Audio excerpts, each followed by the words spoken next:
Chapter 2. Auras Abroad. A few days later, Harry was in his office, reading through some reports, when he felt a vibration against his ribs. As he laid down his quill and reached inside his robes, Ron knocked on the office door and walked in. Harry grinned. "Yeah, let yourself in, Ron." "I just did," he frowned. "Oh, right, sorry." Harry laughed. "It's fine. Actually, you've come at the right time. I've got a reply from Ambrose." Ron dragged up a chair and sat. "What does it say?" "Dunno yet." Harry pulled out the replicating scroll from his inside pocket and unrolled it. "Well?" Ron inquired after a few seconds. "Lydia is keen to give it a try, and Ambrose hasn't been able to put her off. He says she likes the idea of having magical friends around her." Ron grinned. "I bet he didn't put it exactly like that." "Yeah," Harry confirmed. "There were some more words. I condensed it a bit. She sounds determined to give it a go, bless her." "Heart of a dragon, that one," Ron grinned. "I bet she gets sorted into Gryffindor." I don't know, though," Harry mused. "She's really clever and a hard worker, I think. She could be in Ravenclaw." "Hermione was a Gryffindor," Ron pointed out. "Do you ever think their sorting hat knew we needed her, Ron?" "You mean, like it could see we were heading towards difficult times, and we would never manage without her?" "Bloody hell, Harry, I don't know." "And don't tell her that," Ron protested. "When I think about things like that, it makes it sound like everything was laid down and we had no choice. Like we were just there to go through the moves and say the lines, like in a play. I've wondered about it, though. Prophecies, glimpses of the future, like in Lydia's insights, all that stuff. Even that time-turner thing. How much choice do we really have?" Harry frowned at his old friend. "I never thought I'd say this, Ron, but maybe you're overthinking things?" "Hey, I do the jokes round here, Potter," Ron said. "Hadn't noticed," Harry quipped. "And yeah, I've thought about it a lot too. Dumbledore said my prophecy only meant something because of the choices that Voldemort and I made. But then, Dumbledore said a lot of things. I gave up thinking about it." "Yeah, giving up thinking solves a lot of problems," Ron grinned. "Anyway, can you ask Hagrid to get the Vimy, or Vinny as he calls it, ready for us? I think Pellicus would be happier with a request that came from Hagrid than one that came from the Aura office." "Especially as it's not strictly legal," Ron noted, "and he calls us the Snoops." "Yeah, exactly. I've also got a replicating scroll for Director Harizanis. I'll let him know the good news if you can get Pellicus to let us know when we can fly and where we'll land. I'll arrange for us to get picked up." Ron paused at the office door. Would you like me to have a word with Lydia and her mum on the way?" Harry thought. Well, Ambrose must have spoken to them already. Ron grimaced. "We don't know what he said to Catherine, though." "You're worried he might have said too much?" "No," Ron said. "I'm worried that whatever he said, too much or too little, she's going to be terrified for Lydia." "Terrified?" "You said it. The whole case was huge for Lydia," Ron went on. "And for Ambrose. Well, they witnessed everything that went on. Catherine saw nothing and has only heard bits of the story. She's had to fill in the rest from her imagination." "So?" Harry frowned. "How happy would you or Ginny be if huge stuff was happening to your kids and you only got to hear bits of it? You'd make up all sorts of horrors and worry yourself sick." "No, but," Harry began. "Just because you've got the emotional range of a teaspoon, Harry, doesn't mean we all have." Ron glared at Harry. Harry stared back, his mouth hanging open. They both exploded into howls of laughter. "You've changed, man, you've changed." Harry wiped tears of mirth from his eyes. "Emotional intelligence, mate," Ron winked. "You should try it sometime." Harry nodded, still grinning. "You're right, though, she must be worried." "Worried? She'd be having kittens, or having chickens, as my Auntie Muriel used to say." "Play it down a bit, can you?" Harry suggested. Lydia's going to try some magic that she's done before. She'll be surrounded by highly skilled and experienced wizards who know what they're doing. Ron nodded. You mean lie? Harry took a breath. Be reassuring. Be diplomatic. So, lie. Harry scowled. Okay, Ron offered. Lie, but don't call it a lie? Ron? What about Lydia? Ron asked, moving on. Ambrose said she's keen to try, like I said. Ron folded his arms. Harry? Harry grimaced. Oh, wow, that was so Hermione. Ron raised his eyebrows as he unfolded his arms. Yeah, well, you deserved it, mate. Fancy believing Ambrose. Okay, Harry agreed. Try to sound Lydia out if you can. I think Ambrose is genuinely concerned, and he wouldn't let her do it if she wasn't keen. But see if she's really okay with it, and be subtle. You know me, Harry. Subtle is my middle name. Or it would be if it wasn't bilious. And I actually knew what the word subtle meant.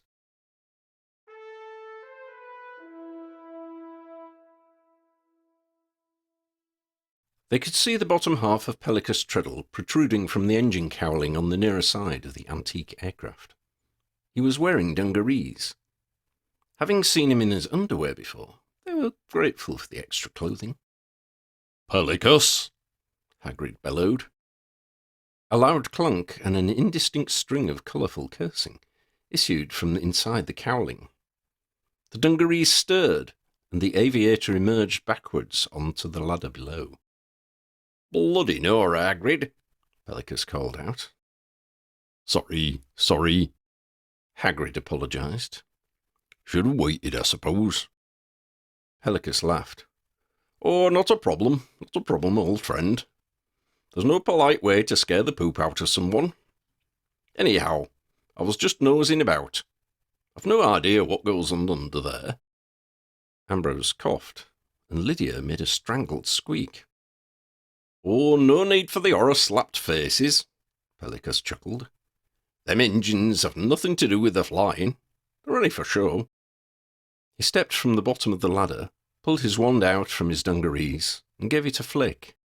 The ladders toddled away to prop themselves against the hangar wall, next to a row of mugs of cold tea. He turned and beamed at the group. Hello, Snoop Gang. Welcome back. Hagrid tells me you're away to the Americas again. Hello, Captain Treadle, Harry smiled, reaching out to shake his grimy hand. We would like to go to Trenton, New Jersey. Do you know it? Certainly not, but I can take you somewhere in that New Jersey. I gather your friends will pick you up from there.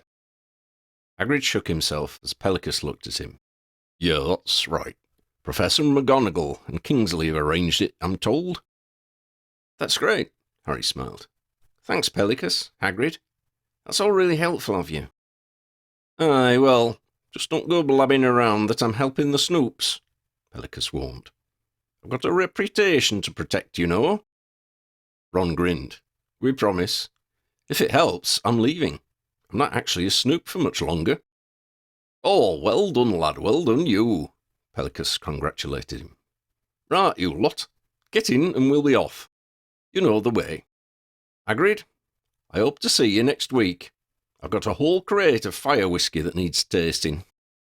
Hagrid grinned and said his farewells to them all, and walked away with a final wave. The rest of them moved over to the wooden steps that led up to the passenger door in the side of the fuselage. Hello, young lady, Pellicus beamed at Lydia. No chicken this time? Yes, but she's turned into a cat now. Oh, well, the pilot sighed. These things happen. Not often, maybe, but they do. My dear Captain Treadle, Ambrose greeted him, taking the pilot's oily hand in both of his. Delighted to see you once more. Were you able to visit my friend, Mr. Webb? I did indeed, Ambrose, Pellicus confirmed. Such an interesting bloke, our Gary. He's a musician, too. Though, as my nan used to say, everyone is musical if you hit them hard enough. Ambrose chuckled. My own grandmamma used to say something of the sort. Ambrose followed the others up the steps and into the belly of the aircraft. Pelicus brought up the rear and shut the door behind him. He checked that all his passengers were seated, then disappeared up the ladder to the cockpit. "This is your captain speaking." Pelicus's voice magically resounded around the library-like passenger area. "We should be travelling at an altitude and a speed too. I'd love to tell you more, but none of these instruments up here makes the slightest bit of sense to me.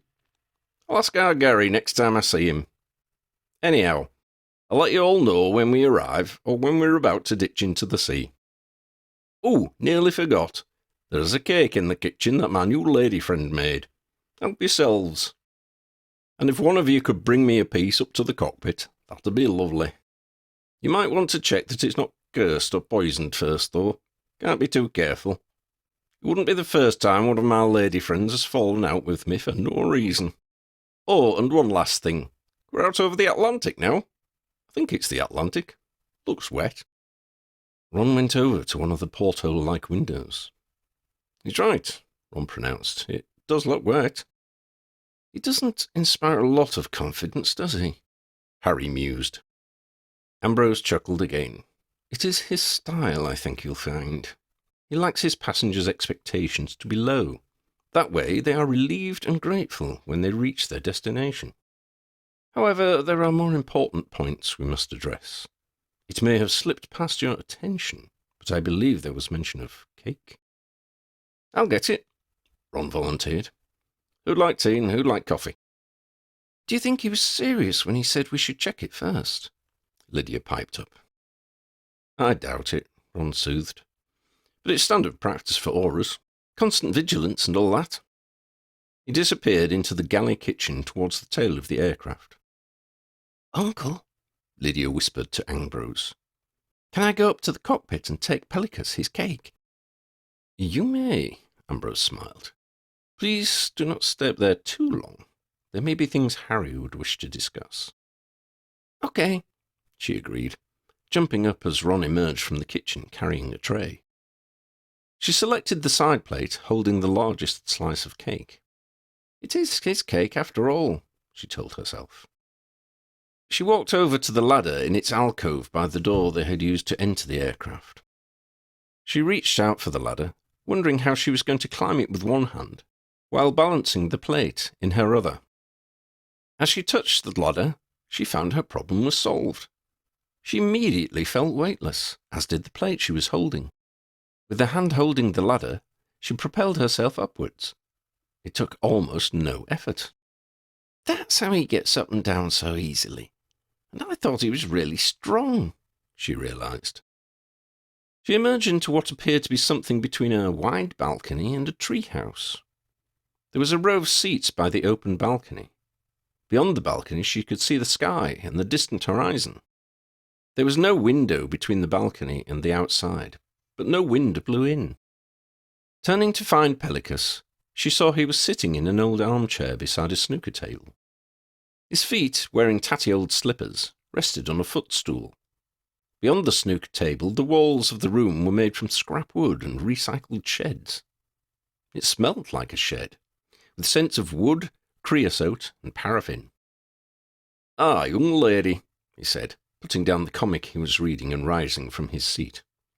"Welcome to the cockpit. Oh, and hello, cake." He used his wand to conjure up a chair for her. She handed him the plate of cake and sat down facing him.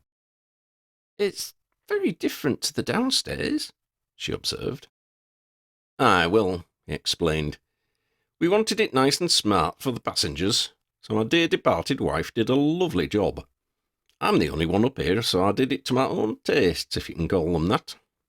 My wife wanted to do it, but I preferred it my way." "Is that why she departed?" Lydia regretted saying it, but it was out there now. Now, it wasn't like that," he explained. "I'm sure she would have liked to fill the place with scatter cushions. We talked it over, and once she knew nobody else would be up here, she was fine with me doing it all comfy-like." "I'm sorry," she blushed. "I don't know why I said that." "Perfectly all right, little love," he beamed. "I have been known to wind people up somehow, so it's not like it wasn't a possibility." Lydia felt she should try to make amends. Can I bring you up a cup of tea? No, Chuck, thank you very much, he grinned. I've got a flask of coffee with brandy, or half and half, as I call it. Lydia excused herself and floated back down the ladder to the passenger lounge. Xander was perching on the back of Uncle Ambrose's chair, his head beside the old man's face. It looked to Lydia as though the cat had been licking her uncle's ear, or whispering in it. Uncle Ambrose was always comfortable with animals. They loved him and felt unthreatened by him. On their country walks, when she was little, she remembered watching him charm birds from the trees. He would stand very still and completely silent. In a matter of minutes, a raven or a sparrow would land on his outstretched arm, like a falcon to a falconer. As she walked towards them from the ladder, Xander dropped to the carpet. She opened her arms as he sprang. She wrapped him in her arms as he arrived, a warm, furry, and almost liquid bundle. He slid up to her shoulders as she retook her seat. Lydia smiled. Even as he clambered over, he barely ever used his claws. He would rather drop and be picked up again than scratch her, she knew. She had loved Jacaranda, her uncle's cat who had gone missing, presumed dead. She had grown to have an affinity with the magical chicken they had never named. Once the chicken had been transfigured into Xander, that affinity had grown. He was like instant family, like a brother to her, except one who was on her side all the time. It had been a wrench to leave him with her uncle, but she had to think of her mother's allergies. She had never performed magic with Xander, but she knew somehow that it would feel the same. It would feel as though the force of the magic flowed through them both. "How are you feeling, Lydia?" Ron asked. She could tell that Ron and Harry were trying to seem happy and comfortable. They must be worried about getting her to release Aloria if they were trying so hard not to worry her. Uncle Ambrose, on the other hand, had been clear that he was not happy about the idea of her being involved in this. She had told him that the best way for her to try her magic again would be with experienced wizards around her. He had not stood in her way. He had left the decision to her, after giving her all the information he could. He was treating her like an adult. She loved that. She smiled at Ron. "I'm fine, thanks. I'm really looking forward to seeing if I can do this." Harry and Ron looked surprised, but, she thought, a bit pleased, maybe even admiring. "Young Xander appears to be at ease with the idea," Ambrose noted.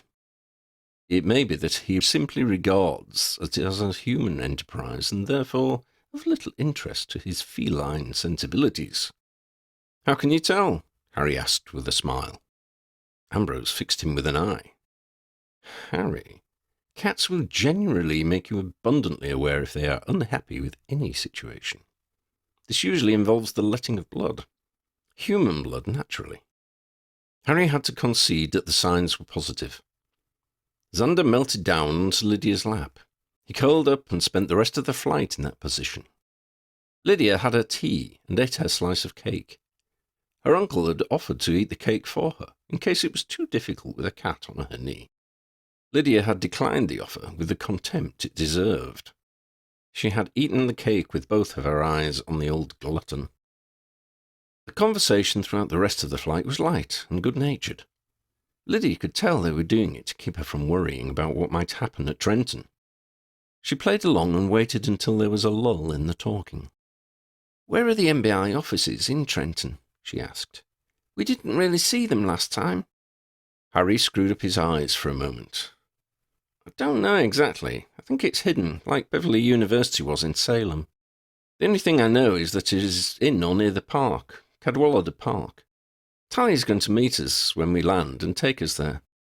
Ron caught Lydia's eye. "How did you get there from Salem?" "I don't really know," Lydia admitted. "I mean, I did it. I magicked us there, but I don't know how. I just wanted to be wherever they had taken you and Harry, and we landed in the office in front of Tally's boss." "So you went where Tally was thinking of," Ron suggested. Lydia sighed. "I suppose so. It wasn't like I was reading a mind, though. I think we just went where we all needed to be." "Maybe Xander was reading her mind, when he was a chicken, of course," Harry suggested. Lydia looked to her uncle. "There is little to be gained from looking at me, my dear," Ambrose warned, "apart from the obvious aesthetic delights. I may know many things by virtue of my antiquity, but this is outside my sphere of experience, I'm afraid. It's beyond us all, Ambrose, Harry added.